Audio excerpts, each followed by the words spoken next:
Hello, grade 9. Today we are going to complete our lesson diffusion and osmosis. Let's review first the concepts we took yesterday. We said that materials move across membrane because of concentration differences. Mainly there are many ways how the molecules move across the membrane. One of these ways is the passive transport, which doesn't require energy input from the cell. They can move across the cell membrane by passive transport, and we have three types of passive transport. The first one is diffusion, which is the movement of molecules in a fluid or gas from a region of higher concentration to region of lower concentration. And we say that means a concentration gradient, which is the difference in concentration of a substance from one location to another. And when we say molecules diffuse down their concentration gradient, that means they move from high region of concentration, and I mean in high concentration of dissolved particles, the solute, to a region of lower concentration of dissolved particles, which are the solutes.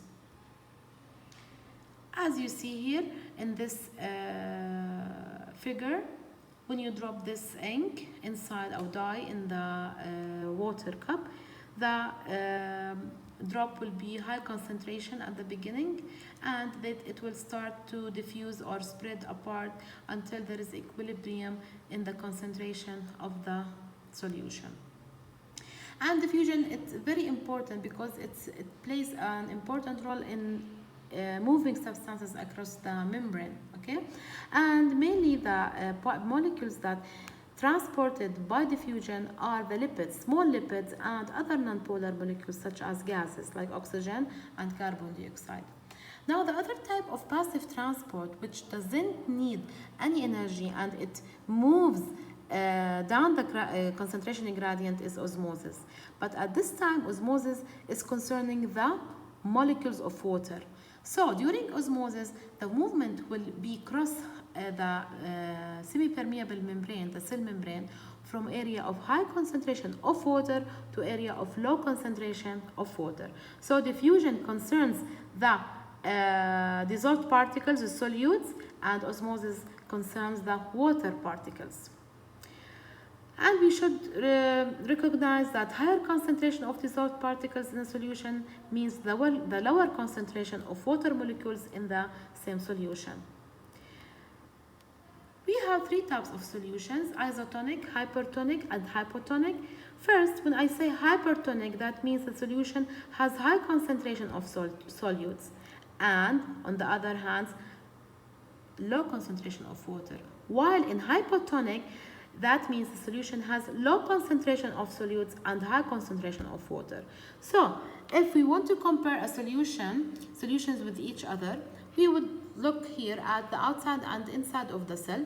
If the solution outside the cell is hypertonic, which has high concentration of solutes, and inside it has low concentration of solutes, so the water inside is more concentration, the water will move from inside to outside, and this will cause the cell to shrink or to shrivel, and it even dies.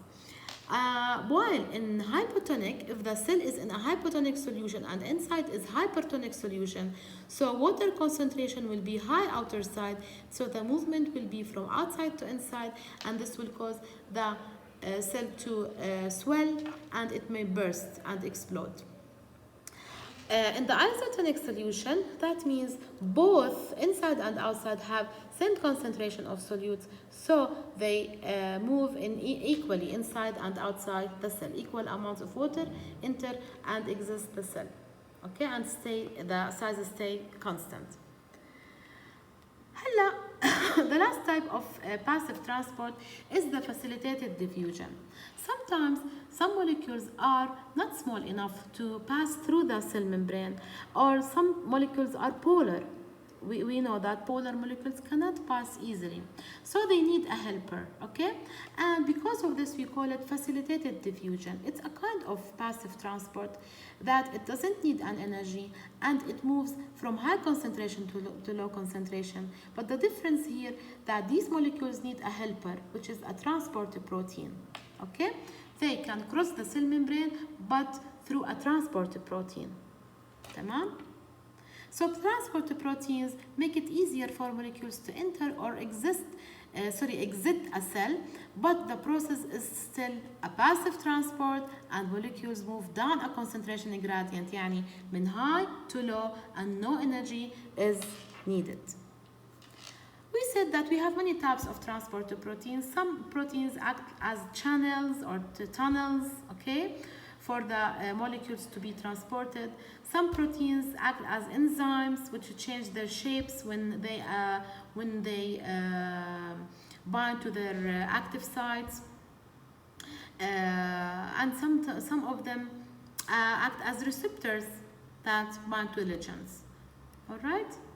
So please try to answer your homework and send it for me on the platform. Thank you.